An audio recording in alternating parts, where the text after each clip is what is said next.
আমাদের রাজ্যে ডিএ নিয়ে যখন সুপ্রিম কোর্টে মামলা চলছে, সুপ্রিম কোর্টের নির্দেশ ৬ সপ্তাহের মধ্যে 25% বকেয়া ডিএ অর্থাৎ বকেয়া ডিএর 25% কর্মচারীদেরকে পরিশোধ করার কথা বলা হয়েছে সুপ্রিম কোর্টের পক্ষ থেকে। ঠিক সেই সময় এই রাজ্য থেকে আসছে খুব সুখবর, জুন মাসে তাদের ডিএ দেওয়া শুরু হবে। অবশেষে ডিএ বৃদ্ধির বিজ্ঞপ্তি জারি হলো। জুন মাস থেকেই বকেয়া পাবে তাদের রাজ্য। কত পাবেন সরকারি কর্মীরা, কত পার্সেন্ট পাবেন, সবই কিন্তু বিস্তারিত এই ভিডিওতে আমরা জানাবো। সুপ্রিম কোর্টে বকেয়া মহার্ঘ ভাতা মামলার শুনানির মধ্যে এই রাজ্য সরকারের তরফে নয়া বিজ্ঞপ্তি জারি করা হলো। প্রথমেই বলে রাখি, এই যে রাজ্য সেটা হচ্ছে মধ্যপ্রদেশ। এই মধ্যপ্রদেশে আমাদের যে যখন ডিএ নিয়ে এই রকম ঘটনা চলছে আমাদের রাজ্যে, তখন মধ্যপ্রদেশ কিন্তু একদম কেন্দ্রীয় সরকারের সমান সমান ডিএর প্রায় ঘোষণা করে দিয়েছে। আমরা বিস্তারিত এই ভিডিওতে জেনে নেব, তাহলে বুঝতে পারবেন যে আমাদের ভারতবর্ষের অন্য অন্য রাজ্যের সঙ্গে আমাদের রাজ্যের পার্থক্যটা ঠিক কতটা। জুন থেকেই 5 মাসের বকেয়া টাকা দেওয়া হবে। সুপ্রিম কোর্টে বকেয়া মহার্ঘ ভাতা মামলার শুনানির মধ্যেই এই রাজ্য সরকারি কর্মীদের জন্য সুখবর আসলো। কি আসলো না, দীর্ঘদিন ধরে সরকারি কর্মীরা মহার্ঘ ভাতা বা ডিএ বৃদ্ধির ঘোষণা করে আসছিলেন। এই যে ঘোষণা ছিল, ঘোষণা যে করছিল, যে সরকার যে ঘোষণাটা করলো, এবার সকলের সেই ইচ্ছাতেই কিন্তু কার্যত মান্যতা দিল।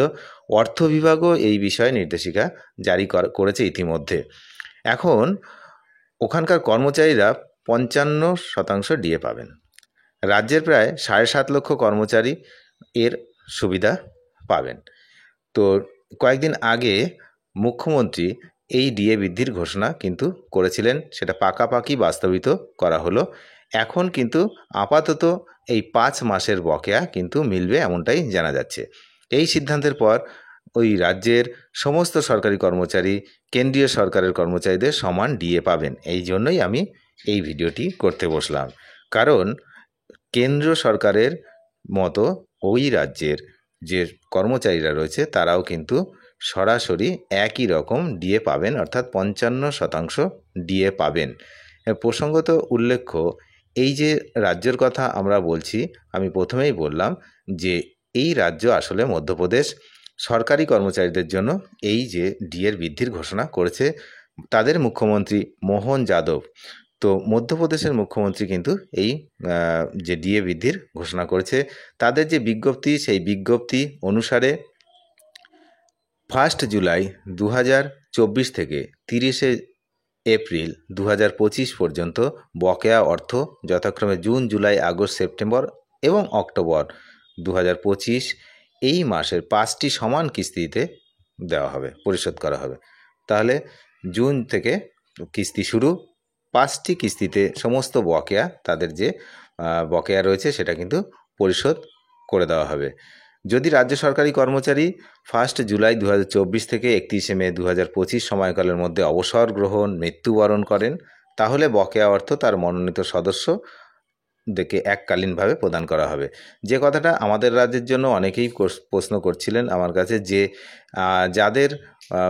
যারা চাকরি করতেন তারা অনেকেই গত হয়েছেন, তো তাদের যে বাকি বকেয়া ডিএ তারা কি হবে? তাদের যে মনোনীত সদস্য অর্থাৎ বাড়ির ফ্যামিলি মেম্বার, তারা কিন্তু বকেয়া ডিএ আইনত পাওয়ার অধিকারী, অর্থাৎ আইনত কিন্তু বকেয়া ডিএ তাদের ফ্যামিলি মেম্বাররাই পাবেন, এমনটাই কিন্তু নিয়ম। এবার যদি নিয়মের বহির্ভূত হয় সেক্ষেত্রে তো আপনারা জানেন সংগ্রামী যৌথ মঞ্চ রয়েছে। সংগ্রামী যৌথ মঞ্চ প্রত্যেককে হেল্প করবে বলে জানিয়ে দিয়েছেন ইতিমধ্যে। তো তাদের পক্ষ থেকে সাহায্য করা হবে এবং তাদের পক্ষ থেকে সাহায্যের হাত অলরেডি বাড়িয়ে দেওয়া হয়েছে।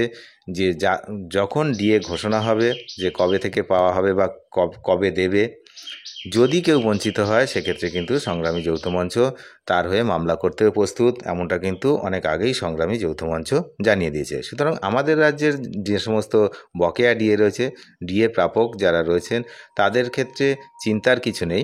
তার কারণ সরকার যদি একবার ডিএ দেওয়া শুরু করে তাহলে প্রত্যেককেই দিতে হবে, সে পেনশনভোগী হোক, ফ্যামিলি পেনশনার হোক, বা বর্তমান ওই সময় যারা এখন যারা অনেকে কর্মরত রয়েছে, যে সেই সময় জয়েন করেছিল এখনও কর্মরত, প্রত্যেকের বকেয়া ডিএ কিন্তু প্রত্যেকেই পাবেন। একটা বকেয়া ডিএ যদি না দেওয়া হয় সেক্ষেত্রে কিন্তু পাকাপাকি ব্যবস্থা নেওয়ার জন্য প্রস্তুত রয়েছে সংগ্রামী যৌথ মঞ্চ। অনেক ধন্যবাদ ভিডিওটি শেষ পর্যন্ত দেখার জন্য। চ্যানেলে নতুন হলে অবশ্যই চ্যানেলটিকে সাবস্ক্রাইব করে সঙ্গে থাকবেন। Thank you.